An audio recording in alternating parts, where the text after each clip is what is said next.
Paul, let me ask you this. Stephen A. opened up his 5-minute soliloquy about how bad this was. It was 5. I was counting. It was 2.5. It was 5. So you was busy fixing your 3-piece suit. But go ahead. Yeah. I mean, it's a big day. Go ahead. Paul, anyway, how bad is this for college football? Because that's how Stephen A. started it. You heard that he missed the kick. He was watching Law and Order about that time, and that ESPN should be reimbursed. Your thoughts on that? Yeah, I mean, it's a bad look, but we've had plenty of bad Super Bowls as well, and people still come back. Molly, the good news for college football is that after next season there'll be a 12-team playoff, and that's not going to cure this. But we had the best semifinals ever. We had bad karma. Yeah, the TCU argument will go on forever. But they won. They beat. Let's not forget. They beat Michigan. That was an undefeated Big Ten champion. Yeah. They just didn't get grandfathered into this thing.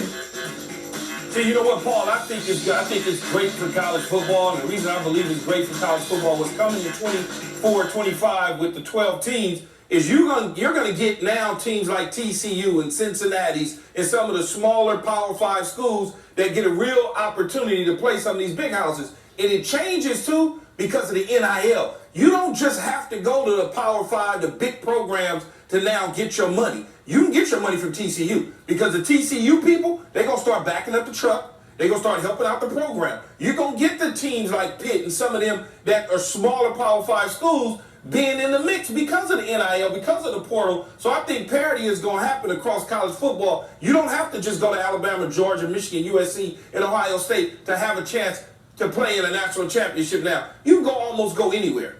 In all seriousness, I completely agree with that, Key, and I got to tell you, I can't wait for the 12-team playoff, because what happens is that, you know what, the top seeds will get a bye, you know what I'm saying, and then you've got other seeds that'll be playing one another, and it'll work itself out that way, so we'll have a national championship encounter that we know is well-deserved and worth looking forward to, instead of sitting there speculating all year long as to whether or not one of the smaller Big Fives even deserve to be on that platform or that stage, because everybody can't handle it.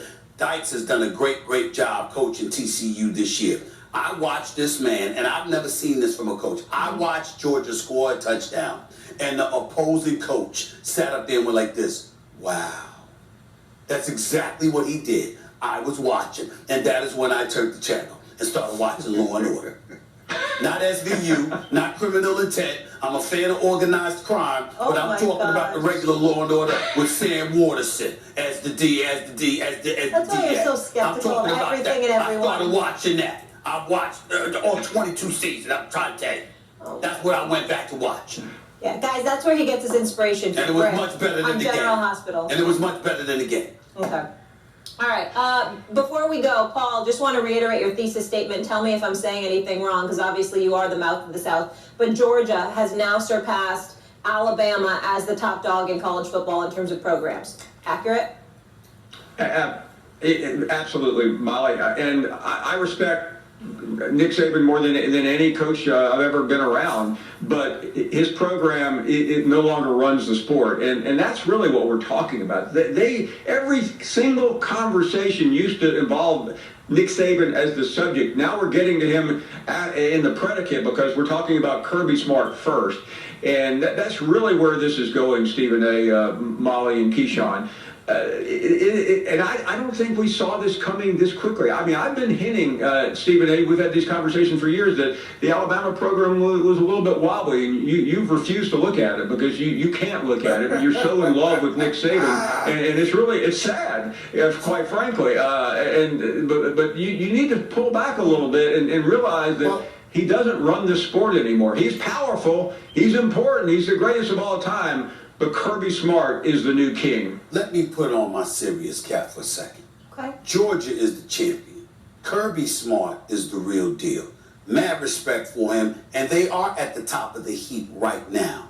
What I'm saying to you is, what I'm projecting is that it's momentary. What I mean by that is, I'm not saying Georgia will fall.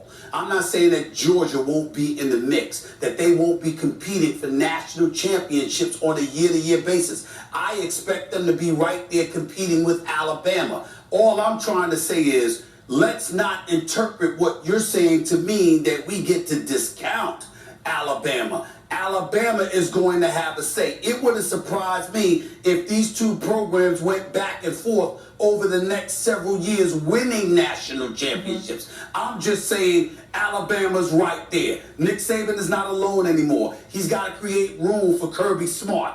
But Nick Saban doesn't fall to the wayside. Yeah. That ain't happening. Yep. That's what I'm saying, Fair to enough. be specific. Fair enough. But today's Kirby Smart's day. Today is and Kirby really Smart's cool to win a couple championships at your alma mater, for sure. All right, Paul, you are cleared for now. I know it'll continue to be a busy day for you. Thanks for making time for us this morning. We're going to get into the pros now.